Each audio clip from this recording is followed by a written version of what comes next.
Hi students, welcome to set portal. So AP ECET 2026 counselling అయితే త్వరలో start అవబోతుంది. So మీకు ఎంత త్వరగా అయితే అంత త్వరగా మీ డిప్లొమా ఫైనల్ ఇయర్ రిజల్ట్స్ అనేది రిలీజ్ కాబోతున్నాయి. మాక్సిమం ఈ మంత్ ఎండ్ లోనే రిలీజ్ అవబోతున్నాయి. సో ఎప్పుడైతే మీ రిజల్ట్స్ రిలీజ్ అయినాయో వెంటనే మీ కౌన్సిలింగ్ నోటిఫికేషన్ కూడా రిలీజ్ అవుతుంది.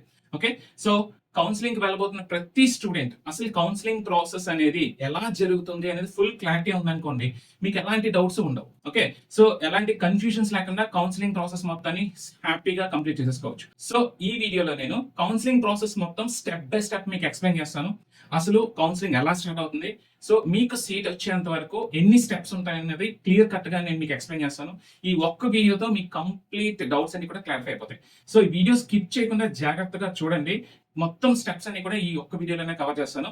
అలాగే ఈ వీడియోని మీ ఫ్రెండ్స్ కూడా షేర్ చేయండి, వాళ్ళకి కూడా చాలా హెల్ప్ఫుల్ అవుతుంది. మన ఛానల్ ఇంకా మీరు సబ్స్క్రైబ్ చేసుకోలేదా, please subscribe to our channel. ఇలాంటి ఇన్ఫర్మేటివ్ వీడియోస్ కోసం కంటిన్యూస్ గా మన ఛానల్ ని ఫాలో అవుతూ ఉండండి. సో ఈసెట్ కౌన్సిలింగ్ అనేది ఫస్ట్ మీ క్యాండిడేట్ రిజిస్ట్రేషన్ చేసుకోవడం ద్వారా జరుగుతుంది అనమాట. ఓకే, సో ఇది complete road map to your ECET 2026 counselling. ECET 2026 counselling ఒక ఓవర్వ్యూ చూసినట్టయితే మీకు కంప్లీట్ గా క్లారిటీ వస్తుంది. మొత్తం ప్రాసెస్ నేను స్టెప్ బై స్టెప్ ఎక్స్ప్లెయిన్ చేస్తాను. బిఫోర్ దట్ ఈ ఓవర్వ్యూ ఒకసారి చూడండి. సో ఫస్ట్ ఫేజ్ ఏంటంటే candidate registration, fee payment, certificate verification. తర్వాత వెబ్ ఆప్షన్స్ ఎంటర్ చేయాల్సి వస్తుంది. మీరు ఎంటర్ చేసిన వెబ్ ఆప్షన్స్ ఆటో ఫ్రీజ్ అయిన తర్వాత మీరు ఎంటర్ చేసిన వెబ్ ఆప్షన్స్ కి మీ ర్యాంక్, మీ కేటగిరీ, అదర్ డీటెయిల్స్ కి మీకు సీట్ అలాట్మెంట్ జరుగుతుంది. ఎలాట్ అయిన కాలేజ్ కి ఆన్లైన్ రిపోర్ట్ చేస్తారు, అలాగే ఫిజికల్ గా వెళ్ళి కాలేజ్ రిపోర్ట్ చేస్తారు. సో ప్రాసెస్ మొత్తం స్టెప్ బై స్టెప్ చూస్తే మీకు ఫుల్ క్లారిటీ వస్తుంది.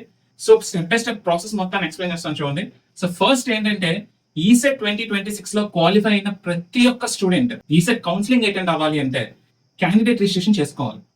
క్యాండిడేట్ రిజిస్ట్రేషన్ అఫీషియల్ వెబ్సైట్ నుంచి చేసుకోవాల్సి ఉంటుంది. అక్కడ బై డిఫాల్ట్ మీ డేటా కొంత ఉంటుంది. అడిగిన దగ్గరల్లా మీరు income certificate, caste certificate, other details, Aadhaar card details ఇలాంటివన్నీ ఎంటర్ చేయాల్సి ఉంటుంది. సో అది ఎంటర్ చేసిన తర్వాత మీ క్యాండిడేట్ రిజిస్ట్రేషన్ అనేది కంప్లీట్ అవుతుంది. వన్స్ క్యాండిడేట్ రిజిస్ట్రేషన్ కంప్లీట్ అవ్వగానే మీరు ఫీ పేమెంట్ ప్లేస్ కి రీడైరెక్ట్ అవుతారు. ఇక్కడ మీరు కౌన్సిలింగ్ ఫీజ్ పే చేయాల్సి ఉంటుంది. ఓకే, మీ కేటగిరీ వైజ్ గా కౌన్సిలింగ్ ఫీజ్ అనేది ఉంటుంది. సో ఫీజ్ అనేది పే చేసినట్టయితే మీరు candidate registration and fee payment step complete చేసుకున్నట్టు. ఎవరికైతే ఫీ పేమెంట్ సక్సెస్ వస్తుందో వాళ్ళు మాత్రమే నెక్స్ట్ స్టెప్ కి ఎలిజిబిలిటీ వస్తుంది. ఫీ పేమెంట్ స్టేటస్ ఎవరికైతే సక్సెస్ వచ్చిందో ఆటోమేటిక్ గా వాళ్ళు సర్టిఫికేట్ వెరిఫికేషన్ స్టెప్ కి వెళ్ళిపోతారు. నెక్స్ట్ స్టెప్ ఏంటి అంటే ఫీ పేమెంట్ సక్సెస్ వచ్చిన స్టూడెంట్ కి సర్టిఫికేట్ వెరిఫికేషన్ జరుగుతుంది. యూజువల్లీ సర్టిఫికేట్ వెరిఫికేషన్ కోసం మీరు ఎక్కడికి వెళ్లాల్సిన అవసరం లేదు. మొత్తం ప్రాసెస్ అంతా ఆన్లైన్ లోనే జరిగిపోతుంది. ఎవరికైతే ఫీ పేమెంట్ సక్సెస్ వచ్చిందో మీకు సర్టిఫికేట్ వెరిఫికేషన్ ఆన్లైన్ లోనే జరుగుతుంది. సో ఎవరి డేటా అయితే పర్ఫెక్ట్ గా ఉందో మీ income certificate, caste certificate, other details, college details, every detail ఎవరైతే పర్ఫెక్ట్ గా ఉన్నాయో, సర్టిఫికేట్స్ కూడా కరెక్ట్ గా ఉన్నాయో వాళ్ళకి ఇమీడియట్ గా ఆన్లైన్ లోనే డాక్యుమెంట్ వెరిఫికేషన్ కంప్లీట్ అయిపోతుంది. ఎవరికైతే డాక్యుమెంట్ వెరిఫికేషన్ కంప్లీట్ అయిపోయిందో ఇమీడియట్ గా వాళ్ళు you are eligible for next step web option exercising అనే మెసేజ్ వస్తుంది. సో ఎవరికైతే సర్టిఫికేట్ వెరిఫికేషన్ జరగలేదో your certificate verification is not done or not verified అని వస్తుంది. అంటే మీ సర్టిఫికేట్స్ లో గానీ మీరు ఇచ్చిన డేటాలో గానీ ఏదైనా మిస్ మ్యాచ్ లేదా తప్పులు ఉంటే మీ సర్టిఫికేట్ వెరిఫికేషన్ జరగదు. సో వాళ్ళు ఏం చేయాల్సి ఉంటుందంటే మీరు సర్టిఫికేట్ రీ అప్లోడ్ చేయమని మీకు మెసేజ్ వస్తుంది. సర్టిఫికేట్స్ రీ అప్లోడ్ చేసిన తర్వాత మళ్ళీ సర్టిఫికేట్ వెరిఫికేషన్ జరుగుతుంది. ఒకవేళ ఇప్పుడు మీరు రీ అప్లోడ్ చేసిన తర్వాత వెరిఫికేషన్ కంప్లీట్ అయిపోతే మళ్ళీ మీ డాక్యుమెంట్స్ వెరిఫైడ్ అనే మెసేజ్ వచ్చి మీరు web option exercising next step వెళ్ళిపోతారు. ఒకవేళ ఇంకా మీ సర్టిఫికేట్స్ నాట్ వెరిఫైడ్ అనే ఉందంటే మోర్ దాన్ 24 hours దాటిన తర్వాత కూడా సర్టిఫికేట్స్ నాట్ వెరిఫైడ్ అనే ఉంటే మీరు ఇమీడియట్ గా ఒరిజినల్ సర్టిఫికేట్స్ అని పట్టుకొని నియరెస్ట్ హెల్ప్ లైన్ సెంటర్ కి వెళ్లాల్సి ఉంటుంది. నియరెస్ట్ హెల్ప్ లైన్ సెంటర్ మీకు డిస్ట్రిక్ట్ వైజ్ గా ఉంటాయి.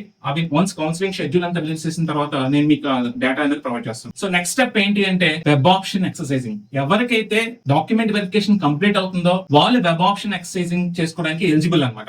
సో మనకి వెబ్ ఆప్షన్స్ ఎక్సర్సైజ్ చేసుకోవడానికి ఒక టైం లైన్ ఇస్తారు. ఈ టైం లైన్స్ లో మీకు నచ్చిన కాలేజెస్ లిస్ట్ ఒకటి తయారు చేసుకొని వాటికి ఒక ఆర్డర్, ప్రిఫరెన్స్ ఆర్డర్ అనేది ఇంపార్టెంట్. సో మీరు ఎన్ని కాలేజెస్ మీ వెబ్ ఆప్షన్స్ లో పెడదాం అనుకుంటున్నారో ముందుగానే డిసైడ్ అవ్వాలి.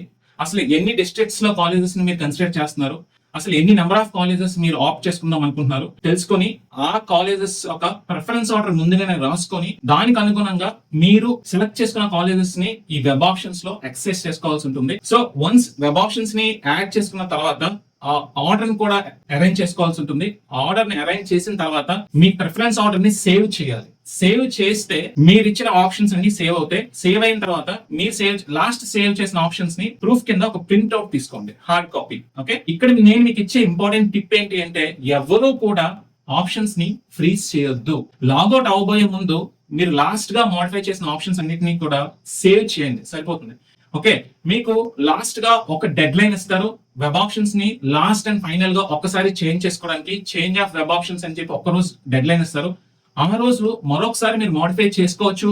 అలాగే మీ ఇచ్చిన ప్రిఫరెన్స్ ఆర్డర్ ని రీఅరేంజ్ చేసుకోవచ్చు, రీమోడిఫై కూడా చేసుకోవచ్చు. అండ్ మరొకసారి చెప్తున్నాను, ఆప్షన్స్ ని సేవ్ చేయండి లాగౌట్ చేయబోయే ముందు. బట్ ఎవ్వరు కూడా ఆప్షన్స్ ని ఫ్రీజ్ చేయాల్సిన అవసరం లేదు. ఓకే, మీకు డెడ్ లైన్ అయిపోయిన తర్వాత లాస్ట్ గా సేవ్ చేసిన ఆప్షన్స్ ఆటో ఫ్రీజ్ అవుతాయి. సో నెక్స్ట్ స్టెప్ ఏంటి అంటే, change of web options dead line complete అయిపోయిన తర్వాత ఆటోమేటిక్ గా స్టూడెంట్స్ అందరూ లాస్ట్ గా సేవ్ చేసిన ఆప్షన్స్ ఆటో ఫ్రీజ్ అయిపోతాయి.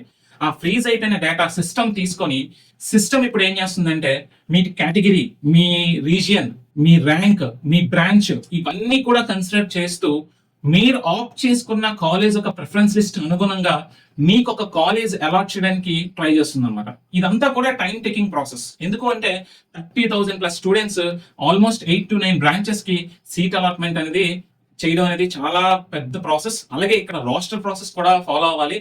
సో ఏ కేటగిరీకి ఎంత కోటా అప్లై చేయాలి, ఇదంతా కూడా టైం టేకింగ్ ప్రాసెస్. మీరు ఏంటంటే పేషెన్స్ గా వెయిట్ చేయాల్సి ఉంటుంది. వన్స్ ఈ ప్రాసెస్ అంతా కంప్లీట్ అవ్వగానే మీకు అనౌన్స్ చేసిన రోజు సీట్ అలాట్మెంట్ అనేది రిలీజ్ చేస్తాం. ఎవరికైతే సీట్ అలాట్ అయిందో మీరు ఇమీడియట్ గా అలాట్మెంట్ ఆర్డర్ డౌన్లోడ్ చేసుకోండి.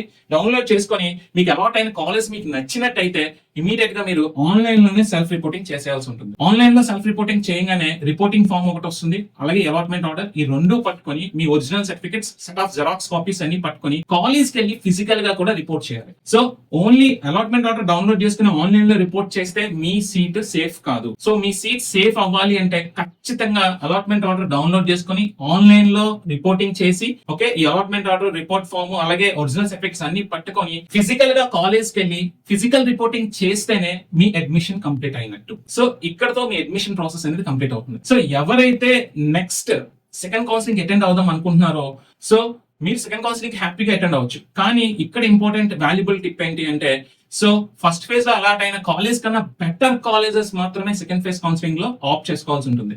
ఇష్టం వచ్చిన ఆప్షన్స్ పెట్టుకున్నారా, ఫస్ట్ ఫేజ్ లో అలాట్ అయిన కాలేజ్ కన్నా కొంచెం లో లెవెల్ కాలేజ్ కానీ మీరు సెకండ్ ఫేజ్ ఆప్షన్స్ లో పెట్టినట్టయితే, ఒకవేళ సెకండ్ ఫేజ్ లో సీట్ అలాట్ అయితే ఫస్ట్ ఫేజ్ లో అలాట్ అయిన సీట్ ఆటోమేటిక్ గా క్యాన్సిల్ అయిపోతుంది. అందుకే సెకండ్ ఫేజ్ కి వెళ్ళే స్టూడెంట్స్ ప్రతి ఒక్కరు చాలా జాగ్రత్తగా ఆప్షన్స్ పెట్టుకోవాల్సి ఉంటుంది. ఓకే, ఎవరైతే సీట్ అలాట్ అవ్వలేదో ఫస్ట్ ఫేజ్ లో, మీరు సెకండ్ ఫేజ్ కి వెళ్ళాల్సి ఉంటుంది. ఇంక నో ఆప్షన్. ఈ సెట్ కౌన్సిలింగ్ అనేది ఎవ్రీ ఇయర్ 2 phases లోనే జరుగుతుంది. సో అందుకే జాగ్రత్తగా ఫస్ట్ ఫేజ్ లోనే సీట్ అలాట్ అయ్యే విధంగా నెంబర్ ఆఫ్ ఆప్షన్స్ పెట్టుకోండి. మీరు స్టేట్ ఫస్ట్ ర్యాంక్ అయినా సరే మినిమం 50-60 ఆప్షన్స్ పెట్టుకోండి.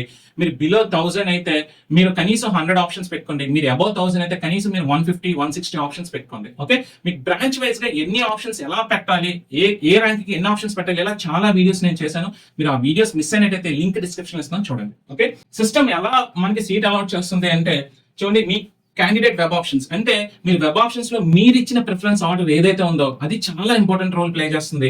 అలాగే మీకు వచ్చిన ఏపీ ఈసెట్ ర్యాంక్, అలాగే మీ రిజర్వేషన్, మీ కేటగిరీ డీటెయిల్స్ కూడా ఇంపార్టెంట్ రోల్ ప్లే చేస్తాయి. కేవలం మీకు వచ్చిన ఈసెట్ ర్యాంక్ తోనే మీకు సీట్ అలాట్మెంట్ జరగదు. సీట్ అలాట్ చేయాలి అంటే మీ ఈసెట్ ర్యాంక్ ని కన్సిడర్ చేస్తారు, అది మెయిన్ క్రైటీరియా. బట్ దాంతో పాటు మీ వెబ్ ఆప్షన్ ప్రిఫరెన్స్ కూడా పర్ఫెక్ట్ గా ఉండాలి. అండ్ దాంతో పాటు మీ రిజర్వేషన్, మీ కేటగిరీ డీటెయిల్స్, మీ లోకల్ స్టేటస్, ఇవన్నీ కూడా ఇంపార్టెంట్ రోల్ ప్లే చేస్తాయి మీ సీట్ అలాట్మెంట్ లో. ఓకే, సో అలాగే ఇదంతా కూడా సిస్టమ్ రోస్టర్ ప్రాసెస్ ఫాలో అవుతూ, ఓకే, ఈ డీటెయిల్స్ అన్ని తీసుకొని ఫైనలీ మీకు ఒక యూనిక్ కాలేజ్ ని సీట్ అలాట్ చేస్తుంది. మీరు ఆప్ట్ చేసిన ప్రిఫరెన్స్ ఆర్డర్ అనుగుణంగానే సీట్ అలాట్మెంట్ జరుగుతుంది. సో అందుకనే చెప్తున్నాను, మీకు ఎంత మంచి ర్యాంక్ వచ్చినా సరే మీరు ప్రాపర్ గా వెబ్ ఆప్షన్స్ ప్రిఫరెన్స్ ఆర్డర్ సరిగ్గా ఇవ్వకపోయినా, అలాగే మీ డీటెయిల్స్, మీ రిజర్వేషన్, మీ లోకల్ స్టేటస్, మీ కేటగిరీ డీటెయిల్స్ ఏమైనా సరిగ్గా ఇవ్వకుండా తప్పులు చేసినట్టయితే మీకు ఎంత మంచి ర్యాంక్ వచ్చినా సరే మంచి కాలేజ్ లో సీట్ మిస్ అయ్యే ఛాన్సెస్ చాలా ఎక్కువ ఉంటాయి. సో స్టూడెంట్స్, మీరు కౌన్సిలింగ్ లో ఎటువంటి మిస్టేక్స్ చేయొద్దు. ఎందుకంటే మీరు ఏ చిన్న మిస్టేక్ చేసినా it directly effect your seat అన్నమాట. ఓకే, సో ఇక్కడ జాగ్రత్తగా డెసిషన్స్ తీసుకోండి. ఏమైనా డౌట్స్ వస్తే మా కామెంట్ సెక్షన్ లో పోస్ట్ చేయండి. ఖచ్చితంగా మీకు వాల్యుబుల్ ఇన్ఫర్మేషన్ ఇచ్చి మీ డౌట్స్ అన్ని క్లారిఫై చేయడానికి మేము ఉంటాం. ఓకే, హోప్ మీ అందరికీ అర్థమైంది అనుకుంటున్నాను ఈ complete process. So counselling dates release అవ్వగానే నేను ఇన్ డీటెయిల్ గా మళ్ళీ మిమ్మల్ని గైడ్ చేస్తాను. సో మీకు ఎలాంటి వీడియోస్ కావాలనుకుంటున్నారు, మీకు ఎలాంటి డౌట్స్ ఉన్నా సరే మన కామెంట్ సెక్షన్ లో పోస్ట్ చేయండి. నేను ఆల్రెడీ చాలా వీడియోస్ చేయడం జరిగింది.